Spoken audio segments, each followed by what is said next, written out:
Hello नमस्कार दोस्तों, आपका स्वागत है हमारे यूट्यूब चैनल पे। कृपया अगर आप हमारे चैनल पे नए हैं तो प्लीज़ चैनल को लाइक सब्सक्राइब ज़रूर कर देना ताकि हमारी वीडियो आप तक पहुंच सके।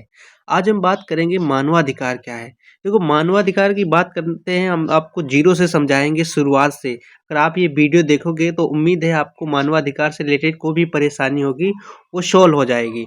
तो पहला हम बात करते हैं मुद्दे की कि मानवाधिकार यानी मानवाधिकार होता क्या है। जैसे हमने कहा, इंसानों के मूल अधिकार। जो इंसानों के मूल अधिकार होते हैं वही क्या होते हैं, मानवाधिकार होते हैं। जैसे मानवाधिकार वे अधिकार है जो हर इंसान को जन्म से ही मिलते हैं। जैसे हमने जो जो जन्म से मिलते हैं, जैसे ये सरकार नहीं देती है, ओके, छीने नहीं जा सकते जो। और ये तीसरा है जैसे सभी के लिए समान, ये सभी के लिए समान होते हैं। ठीक है। जैसे हम एग्जाम्पल के लिए बताएं, जैसे जीने का अधिकार, ये भी मानवाधिकार में आता है। बोलने की आज़ादी, शिक्षा, सम्मान, ये सब क्या है, मानवाधिकार हैं, जो क्या होता है, जन्म से ही मिलते हैं। ओके। फिर आगे हम बढ़ते हैं। अब बात करते हैं मानवाधिकार की डिफिनेशन यानी परिभाषा क्या होती है। जैसे हमने कहा, इंसान को सम्मान और स्वतंत्रता से जीने के लिए जो अधिकार मिलते हैं वो क्या कहलाते हैं, मानवाधिकार कहलाते हैं। अभी मैंने बताया। लेकिन जो इसकी कानूनी परिभाषा है, कानूनी परिभाषा क्या है, वो कहती है कि जीवन, स्वतंत्रता और गरिमा की रक्षा करने वाले अधिकार क्या कहलाते हैं, मानवाधिकार कहलाते हैं। अच्छा, जो मानवाधिकार की विशेषताएं होती वो कौन कौन सी विशेषता होती हैं। जैसे हमने कहा, जन्मजात होते हैं, सबके लिए समान होते हैं, ये छीने नहीं जा सकते, और ये कानूनी सुरक्षा होती है इसमें, और पूरे विश्व में ये क्या होते हैं, अलाउ यानी मान्य होते हैं।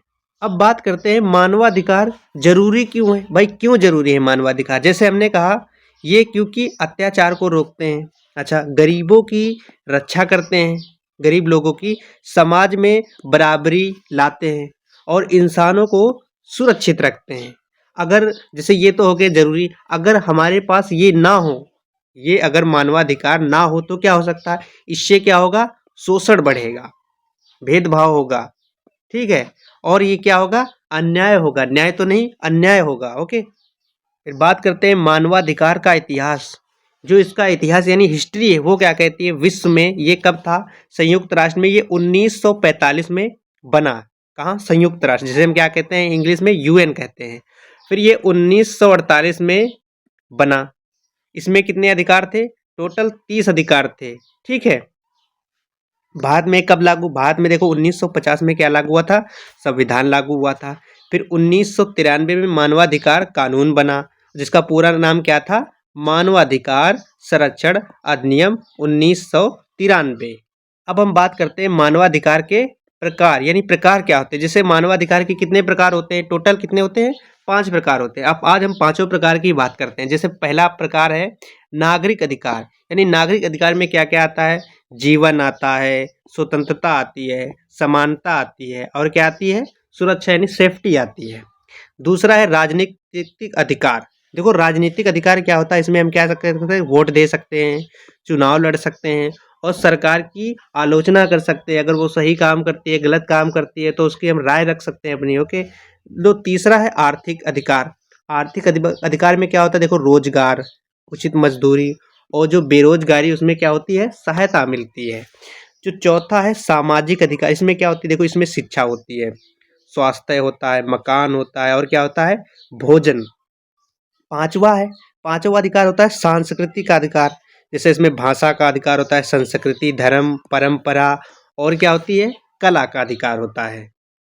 फिर बात करेंगे भारत में मानवाधिकार। जो भारत में मानवाधिकार वो कितने हैं, भाग 3 में है, यानी पार्ट 3 में आता है। जो अनुच्छेद हैं वो 12 से लेकर कितने हैं, 12 से लेकर 35 तक हैं। जो मुख्य मौलिक अधिकार, आज उन्हीं की बात कर रहे हैं। तो पहला क्या है, समानता। समानता जो होता है 14 से लेके 18 तक के भी बीच में होते हैं। जैसे सब कानून के सामने बराबर होते हैं। ठीक है। फिर स्वतंत्रता आता है, स्वतंत्रता आर्टिकल होता है 19 से लेकर 22 तक। इसमें क्या होता है भाई, बोलने की आज़ादी, घूमने की आज़ादी, लिखने की आज़ादी होती है। फिर शोषण विरोध, ये आर्टिकल 23 से लेकर 24 तक होता है। इसमें कहते हैं बाल मजदूरी बंद होती है, जो नाबालिग हैं, 14 वर्ष से कम है, उनकी बाल मजदूरी बंद होती है। फिर है 4 धर्म स्वतंत्रता, यानी आर्टिकल ये 25 से लेके 28 तक। इसमें कोई भी धर्म मानने की आज़ादी है, आप उसका प्रचार प्रसार कर सकते हैं। पांचवा कहता है सांस्कृतिक व शिक्षा, ये 29 से लेकर 30 तक होता है, इसको बताने की जरूरत नहीं, आपको ऑलरेडी पता होगा। फिर छठा है संवैधानिक उपचार, ये होता है कोर्ट जाने का अधिकार। अगर आपको लगता है यहाँ मेरी सुनवाई नहीं है तो आप कोर्ट जा सकते हैं। अब बात करते हैं राष्ट्रीय मानवाधिकार, जो अपने भारत में, अब इसकी स्थापना की बात करी जाए तो ये 1993 में इसकी स्थापना हुई थी। और मुख्यालय कहाँ हुआ है इसका, तो इसका जो मुख्यालय है वो नई दिल्ली में है। अच्छा, इसका जो अध्यक्ष, पूछता है अध्यक्ष कौन होता है, तो जो पूर्व मुख्य न्यायाधीश होता है, जिसे हम सीजेआई बोलते हैं, वही इसका अध्यक्ष होता है। अब देखो मानवाधिकार के जो कार्य होते हैं उनमें क्या क्या होता है, देखो शिकायत सुनना है, जांच करना, सरकार को हम सलाह दे सकते हैं, जेल थाना निरीक्षण, ये आता है इसमें। अब देखो जो राज्य मानवाधिकार आयोग होता है SHRC, ये सभी राज्यों में होता है, जो किसकी नियुक्ति राज्यपाल द्वारा होती है, और राज्य स्तर पर यहाँ पर क्या होता है, काम होता है। फिर बात करते हैं मानवाधिकार उल्लंघन। देखो जो मानवाधिकार उल्लंघन होता है वो क्या होता है, कह सकते हैं जैसे जब किसी का अधिकार छीना जाए, जब किसी का अधिकार छीना जाए तो वो ही उल्लंघन क्या कहलाता है, मानवाधिकार उल्लंघन कहलाता है। जैसे एग्जाम्पल में पुलिस मारपीट के केस में, बाल मजदूरी के केस में, महिला उत्पीड़न के केस में, जातिगत भेदभाव के, और मजदूरी ना देना, मजदूरी करा के उसके पैसे ना देना, वो भी इसमें आता है। वो क्या है, एक उल्लंघन के तौर पे आता है। अब देखो शिकायत, अब शिकायत कहाँ कर सकते हो, मानवाधिकार में शिकायत आप कोर्ट में केस कर सकते हो या ऑनलाइन पोर्ट के माध्यम से कर सकते हो। जो मानवाधिकार और जो कर्तव्य है, मानवाधिकार कर्तव्य, उनमें देखो क्या होता है, जैसे कानून मानना, दूसरों को सम्मान देना या करना, देश सेवा करना और हिंसा ना करना, ये हमारे जो है मौलिक कर्तव्य हैं। फिर पूछा जाता है मानवाधिकार जो दिवस है वो कब मनाया जाता है, तो सबको पता होना चाहिए 10 दिसंबर को मनाया जाता है, क्योंकि उस समय 1948 में ये क्या बना था। देखो मानवाधिकार और संयुक्त राष्ट्र, संयुक्त राष्ट्र को हम क्या बोलते हैं, UN बोलते हैं। तो जो UN का काम होता है वो कहता है शांति बनाए रखना और मानवाधिकार की रक्षा करना, जो गरीब देश होते हैं उनको आर्थिक मदद देना, और महिला और बाल अधिकार इनके माध्यम से, ठीक है।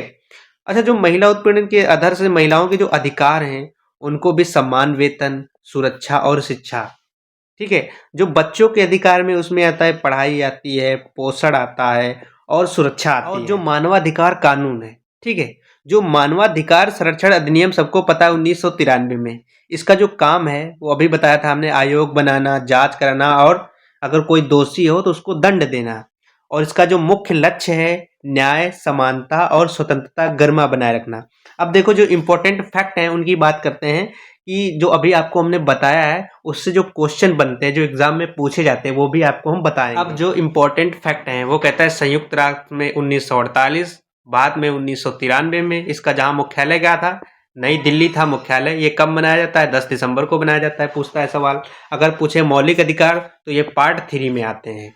अब हम आगे बढ़ते हैं प्रश्न की ओर, जो हर एग्जाम में फंसते हैं। तो पहला हमारा प्रश्न है, कहता है मानवाधिकार क्या, अभी हमने बताया था जो जन्म से मिलने वाले अधिकार क्या होते हैं वो मानवाधिकार कहलाते हैं। तो ये ऑप्शन बी हो जाएगा, यानी जन्म से मिलने वाले अधिकार मानवाधिकार कहलाते हैं। प्रश्न 2 कहता है मानवाधिकार दिवस कब मनाया जाता है, ये 10 दिसंबर को मनाया जाता है। 10 दिसंबर ऑप्शन सी में है, तो ऑप्शन सी बिल्कुल करेक्ट हो जाएगा। प्रश्न तीसरा कहता है मानवाधिकार घोषणा पत्र कब बना था, तो ये बना था 1948 में, तो ऑप्शन सी बिल्कुल करेक्ट हो जाएगा। प्रश्न 4 कहता है मानवाधिकार किस संस्था ने बनाया, तो ये UN यानी संयुक्त राष्ट्र ने बनाया था, तो ऑप्शन सी बिल्कुल करेक्ट हो जाएगा।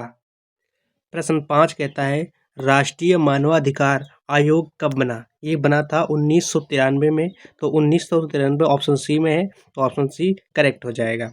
प्रश्न 6 कहता है मानवाधिकार यानी NHRC का मुख्यालय कहाँ, ये मुख्यालय है नई दिल्ली में, तो ये नई दिल्ली ऑप्शन सी में है, तो नई दिल्ली करेक्ट हो जाएगी। प्रश्न 7 NHRC यानी मानवाधिकार के अध्यक्ष कौन होते हैं, तो मानवाधिकार के अध्यक्ष होते हैं पूर्व सीजेआई, यानी ऑप्शन सी बिल्कुल करेक्ट हो जाएगा। प्रश्न 8 कहता है मौलिक अधिकार ये संविधान के किस भाग में है, तो ये भाग 3 में है, तो भाग 3 ऑप्शन सी में है, तो यानी ऑप्शन सी करेक्ट हो जाएगा।